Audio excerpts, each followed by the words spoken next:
ça. Mhm. Il me dit, enfin, il a l'air de dire, je lui dis non, on l'enlève pas. Ouais. C'est-à-dire, on le prend et on se tire, quoi. C'est-à-dire, j'enlève le pyjama et on se tire. C'était ça qu'il voulait me dire. Mhm. Mais vous savez, moi, mon problème, c'est que je me sens très désespérante pour lui, quoi. Désespérante? Oui, désespérante. C'est-à-dire que je ne peux pas donner les réponses qu'il attend de moi. Ou faire les choses qu'il attend. Pour faire les choses qu'il attend de moi. Oui. Et ça, c'est désespérant, parce que par exemple, quand il était là-bas, à la Ville-des-Bras, voilà, il m'a fait comme ça, l'air de dire, bon, on prend mes affaires et on se tire.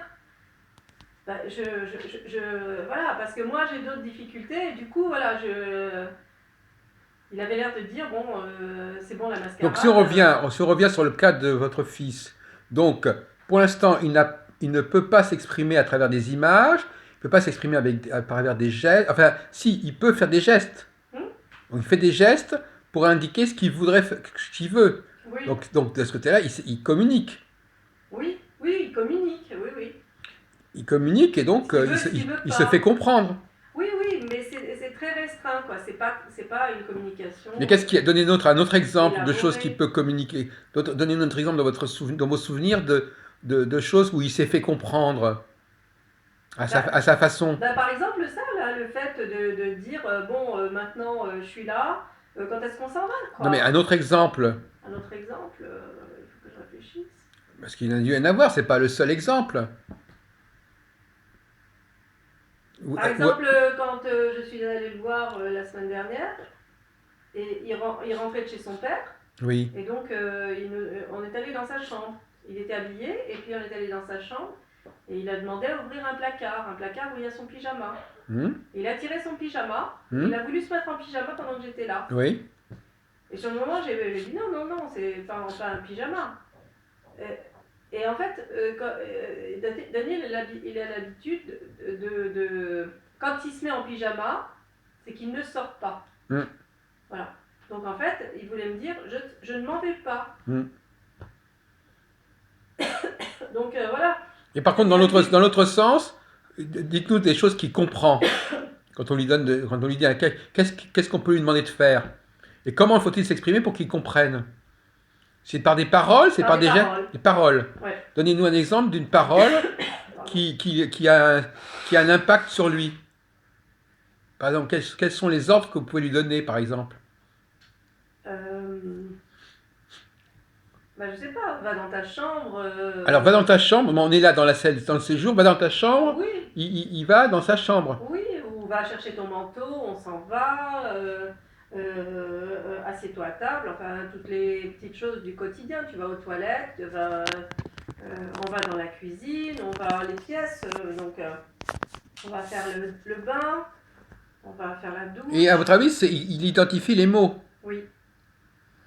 Et justement, on voit quand il y a un ordre, les mots du quotidien par exemple. À votre avis, il comprendrait combien de mots à peu près? Une centaine de mots? Je ne sais pas, il faudrait les compter.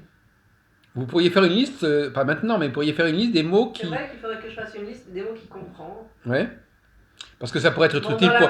ça serait quand même utile pour les personnes qui ont éventuellement à s'occuper de lui.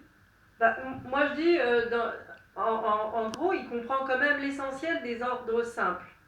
Oui. Mais on pourrait faire une liste des formulations qu'il comprend. Par exemple, oui. Est-ce que par exemple, quand sa sœur lui parle, il comprend aussi? Ou est-ce que c'est que vous? Non, il comprend. Son père aussi? Oui.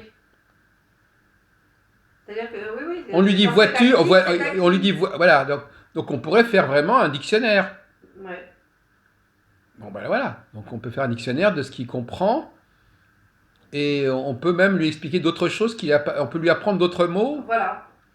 En fait, au fur et à mesure, on peut introduire des nouveaux mots qu'il ne connaît pas. Oui. Il ne connaît pas, c'est pas qu'il il ne sait pas ce que ça veut dire.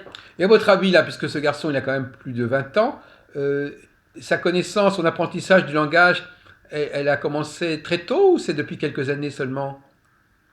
Non, elle a commencé très tôt. Il y a des mots qu'il connaît depuis très longtemps. Oui, on s'est aperçu par exemple, on lui a fait chanter des chansons de Noël.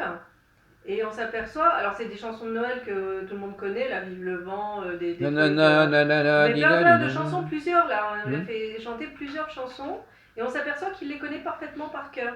Oui. Ah oui. Alors je ne sais pas à quel moment il les a appris. Ah si. Est-ce que c'est récent ou est-ce que c'est pas récent? Je ne sais pas. Je vais vous poser une autre question un peu plus délicate, Nicole. Bon, vous répondrez ou pas. Comment est-ce que vous avez compris qu'il avait un problème, votre fils? C'est qu'il était il était moins présent Oui. par le regard déjà et qu'il ne jouait plus. Hmm. C'était pas tout de suite, c'était pas dès la naissance. Non. Donc là, on tombe dans le grand mystère de pourquoi on bascule dans l'autisme. Après, il y a cette histoire là dont ils ont parlé de ROR, le vaccin. Ah non, parce que je suis pas au courant. C'est un vaccin Personne n'est au courant. Enfin, à 14 mois. oui.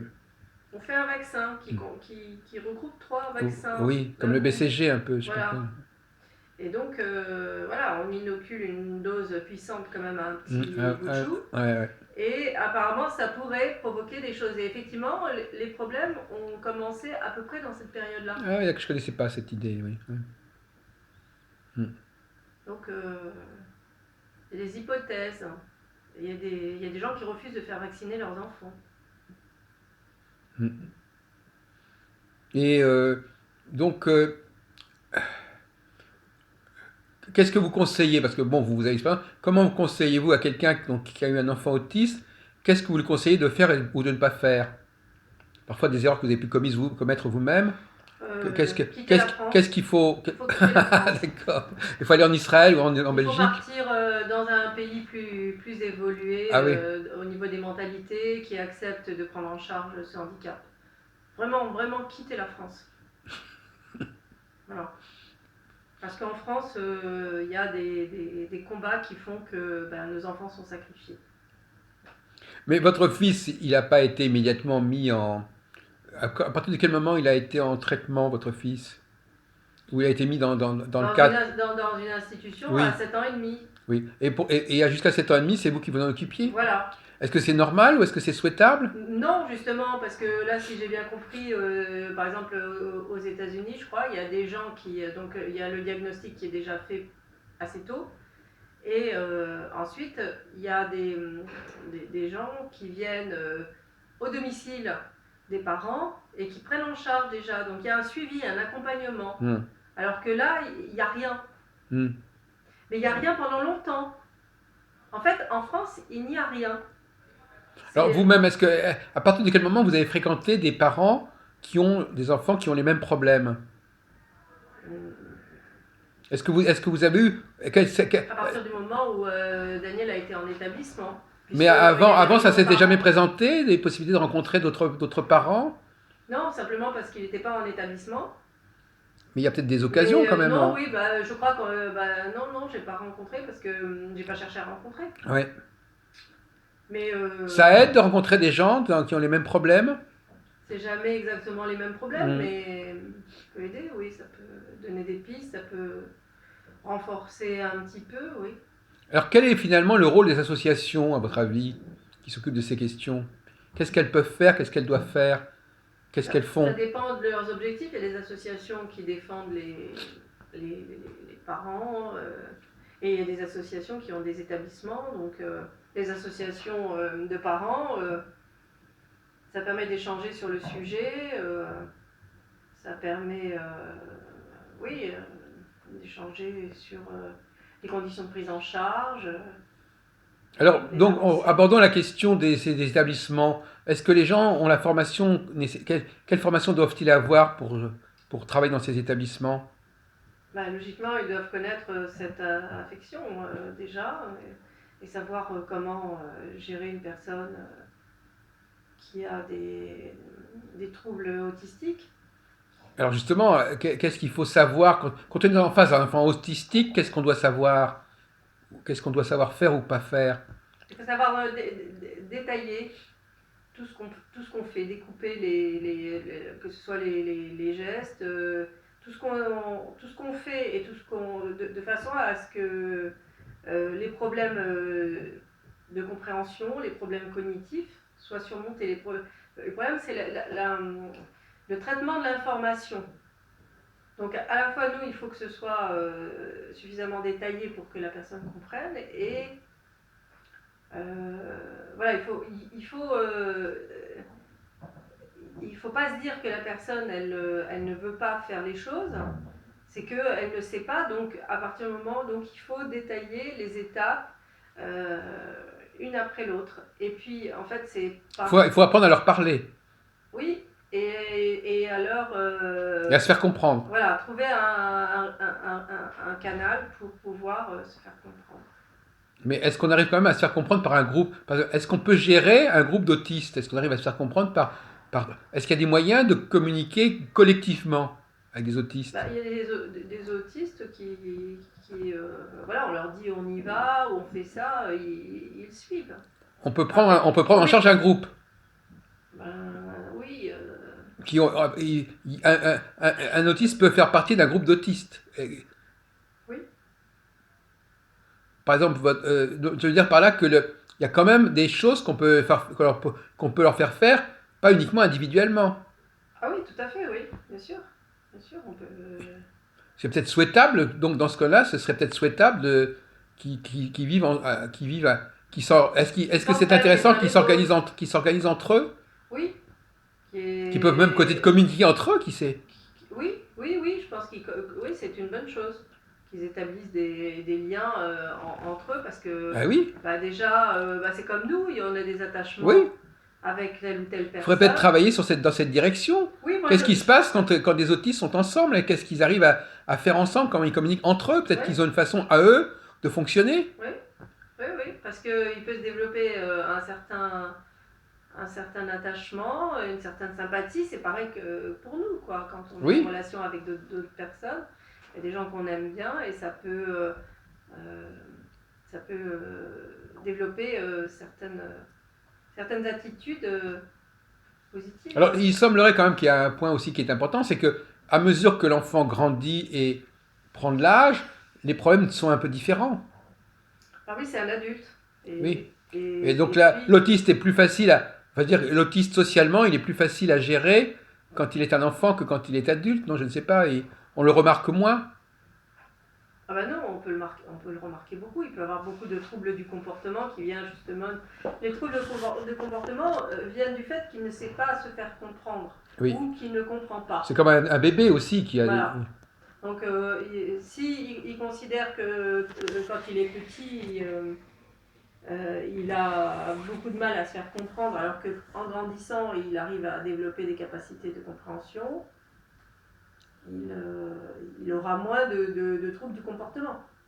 Mais la question de savoir, est-ce qu'un autiste adulte, il est plus difficile à gérer qu'un autiste adolescent ou enfant? Ben, ça dépend, parce qu'il y a Moi, je pense que ça peut être presque équivalent, sauf que bon, il y a la taille, il y a le Il y a poids la pour un taille, il y a la adulte, force, enfin, il y a la effectivement... force, voilà. Oui, ça Il c'est... peut être plus difficile à gérer Et puis il y a quand la c'est un question, enfant il y a aussi qui, la question sexuelle éventuellement qui peut... voilà, oui, qui peut les travailler, quoi. Et qu'on prend rarement en compte. Ils n'ont pas de sexualité, les personnes autistes. Si, ils en ont une, mais qui n'est pas Qui épanouie, n'est pas qui n'est reconnue, pas partagée. Et partagée. entre eux, ils peuvent pas avoir des relations sexuelles entre eux. Ça peut arriver. On retombe dans la question de savoir si en tant que groupe, ils arrivent à Mais s'organiser. est-ce que c'est autorisé quand c'est dans une Ah, bah, institution? je sais pas. Le problème, c'est l'interdit. Il y a des interdictions qui sont contre la nature, parce que ça n'obéit pas à la loi de l'institution. Dans ce cas-là, donc du coup, ça peut générer encore plus Alors si on passe à la question des racisme. médicaments, est-ce qu'il y a des médicaments qui sont conseillés ou qui sont... comment on traite généralement médicalement un autiste? Est-ce qu'il y a des médicaments typiques, classiques, standards, qui ont fait leurs preuves et qu'on utilise a priori au départ? Quels sont les traitements de base qu'on utilise avec les autistes? Enfin, j'en ai Vous sauriez utilisé quoi? Vous pensez qu'il ne faut pas de médicaments du tout, par exemple? Non, je pense que si. Simplement, le problème, c'est que ça soigne jamais la maladie, ça soigne juste les symptômes. Oui. Et donc, ça ne résout absolument pas le problème déjà. Ça les calme, ça Ça les... peut les calmer. Oui. Et pourquoi la maladie ne peut pas être traitée? On n'est pas arrivé. Parce On n'a pas qu'on n'a avancé? pas, On n'a pas non, avancé? non, on n'a pas avancé, il n'y a pas de médicaments pour ça, il n'y a que les techniques comportementales au moment. C'est pour ça que vous êtes finalement pour limiter les dégâts, c'est ça? C'est-à-dire qu'en fin de compte, voilà, il faut agir sur le comportement, il faut agir sur les symptômes Mhm. et ne pas espérer pouvoir atteindre le fond du problème, en fait. Vous Si, êtes un petit peu... on peut largement faire progresser avec une prise en charge euh, consistante, on peut vraiment faire avancer, enfin moi ce que j'en ai vu, on peut vraiment faire avancer les personnes. Enfin, avancer, elles vont pas cesser d'être autistes. Non, elles auront toujours un décalage par rapport à d'autres personnes, mais on peut aussi On en voit, largement améliorer leurs conditions. on en voit des autistes qui se débrouillent pas trop mal. Voilà, on peut largement, avec l'apprentissage, et puis donc on peut largement améliorer leurs conditions en leur, avec l'intervention de plusieurs disciplines. Orthophonie par exemple, ergothérapie, les trucs comme ça. Alors justement, il y a quelque temps, j'avais suggéré le langage des signes. Est-ce qu'on peut leur envoyer, est-ce qu'ils n'auraient pas un accès plus facile? Parce qu'en fin de compte, l'autiste, il se caractérise par par un problème avec la parole quelque part, non? Non, non, il y en a qui parlent. C'est ça, il y en a qui parlent. C'est pas, c'est plutôt les difficultés, les interactions sociales. social. C'est plutôt ça normalement, l'autisme, c'est plutôt les interactions sociales. Par exemple, votre fils, attends, social, ça veut dire social, c'est-à-dire que C'est-à-dire comprendre que par exemple, si on est malade, il faut appeler le médecin. ah, ouais. C'est comme ça que c'est caractérisé. C'est pour ça que c'est défini il est, plus comme ça. il est trop replié sur lui-même, c'est ça? C'est le mot autiste, c'est-à-dire qu'il n'est pas capable de faire appel à d'autres personnes? Oui, voilà, c'est de traduire une question. Voilà, je pense que il doit exister une langue autiste, donc Ah oui, c'est traduire. oui. Traduire tel malaise, donc j'ai tel malaise, donc je dois faire ça. Mais chez un enfant, bon, on a parlé tout à l'heure de votre fils, quand il a eu 4-5 ans, donc il était déjà diagnostiqué comme malade, c'est quelqu'un qui vous l'a dit, vous avez consulté, Oui, probablement. oui, à l'hôpital de Bray, et puis à 3 ans, et Donc vous avez consulté et ils m'ont dit et on vous a dit c'est comme voilà, ça. qu'il serait classé dans la classe autiste. Voilà. Voilà. Parce qu'en fait, voilà, c'est ça, il faut savoir dans quelle case on va aller.